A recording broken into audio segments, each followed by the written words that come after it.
Shalom, salam sejahtera untuk kita semuanya. Renungan bagi kita hari ini, Senin 9 Januari 2023, diambil dari buku Agama yang Bersinar dengan judul Berbelas Kasihan. Ayat inti terdapat di dalam Amsal 14 ayat 21. Siapa menghina sesamanya berbuat dosa, tetapi berbahagialah orang yang menaruh belas kasihan kepada orang yang menderita. Saudara-saudara yang dikasihi Tuhan, pagi ini saya memberikan 3 poin penting untuk kita renungkan. Poin yang pertama, Kristus menguji orang-orang yang mengaku sebagai pengikutnya. Kira-kira apa ujiannya? Mari kita baca kutipannya. Karena orang-orang miskin selalu ada padamu, Kristus berkata, dan kamu dapat menolong mereka bila mana kamu menghendakinya, dengan menempatkan orang-orang miskin dan yang tidak berdaya di antara mereka untuk menjadi tanggung jawab mereka. Kristus menguji orang-orang yang mengaku sebagai pengikutnya. Dalam buku Hidup yang Terbaik halaman 185 dan 186 dikatakan, dengan kasih sayang dan pelayanan kita terhadap anak-anaknya yang berkekurangan, kita membuktikan ketulusan kasih kita kepadanya. Mengabaikan mereka berarti menyatakan diri kita sebagai murid-murid yang palsu, orang asing bagi Kristus dan bagi kasih-Nya. Nah, inilah sejatinya ujian bagi umat-umat Tuhan yang mengaku sebagai pengikut-pengikut Kristus. Yaitu, bila mana ada orang-orang di sekitar kita, orang-orang yang miskin, yang berkekurangan, yang menderita, apa respon kita?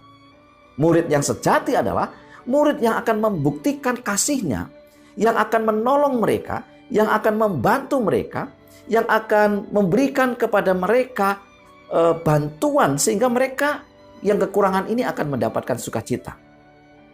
Ayo kita buktikan. Kalau tidak, kita masih sebatas murid-murid yang palsu. Orang asing bagi Kristus dikatakan di sana. Saudara-saudara yang dikasihi Tuhan, murid yang sejati akan menunjukkan belas kasihannya. Dan itulah ujiannya. Di poin yang kedua, dikatakan, Yesus berusaha memperbaiki standar dunia yang palsu dalam menilai manusia. Apa standar dunia itu? Bagaimana komentar tulisan Roh Nubuat? Yesus berusaha memperbaiki standar dunia yang palsu dalam menilai manusia. Ia mengambil tempat bersama orang miskin agar ia dapat mengangkat dari kemiskinan noda yang dunia telah mencapnya. Ia telah membuang daripadanya cemooh untuk selama-lamanya dengan memberkati kaum miskin, yakni para pewaris kerajaan Allah. Hidup yang Terbaik, halaman 176. Ia tinggal di antara rakyat jelata.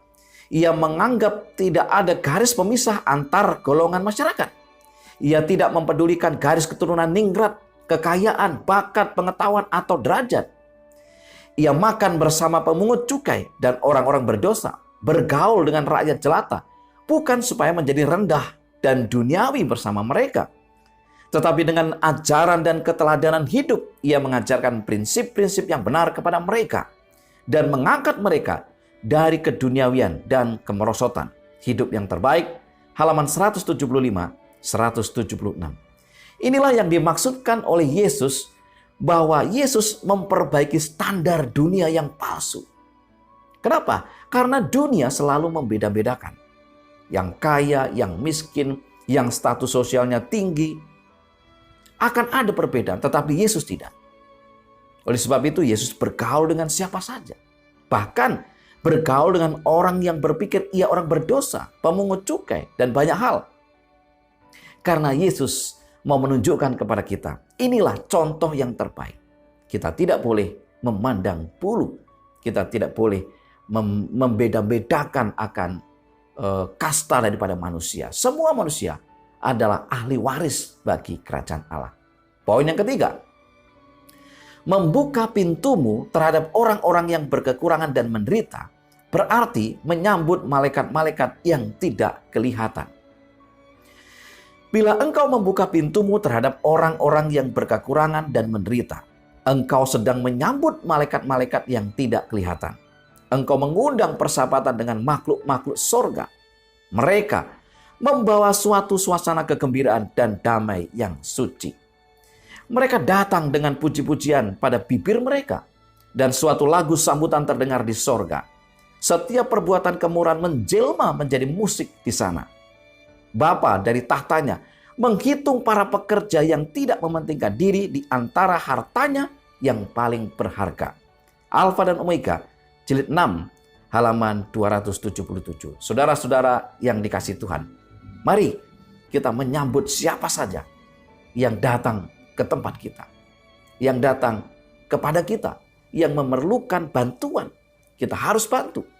Karena dikatakan ketika kita membantu, membuka hati bagi mereka yang berkekurangan, sejatinya kita sedang menyambut para malaikat. 3 poin utama kita hari ini adalah, yang pertama, Kristus menguji orang-orang yang mengaku sebagai pengikutnya. Yang kedua, Yesus berusaha memperbaiki standar dunia yang palsu dalam menilai manusia. Dan yang ketiga, membuka pintu terhadap orang-orang yang berkekurangan dan menderita, berarti menyambut malaikat-malaikat yang tidak kelihatan. Itulah 3 poin utama yang bisa saya bagikan pada pagi hari ini. Mari kita tunduk kepala dan berdoa. Terima kasih ya Tuhan, Allah yang penuh kasih.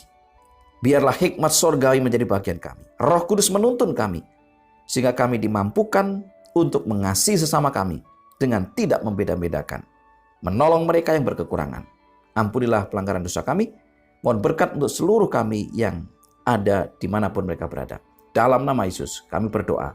Amin. Saudara-saudara yang dikasihi Tuhan, selamat beraktivitas. Mari kita mengembangkan agama yang benar. Tuhan memberkati.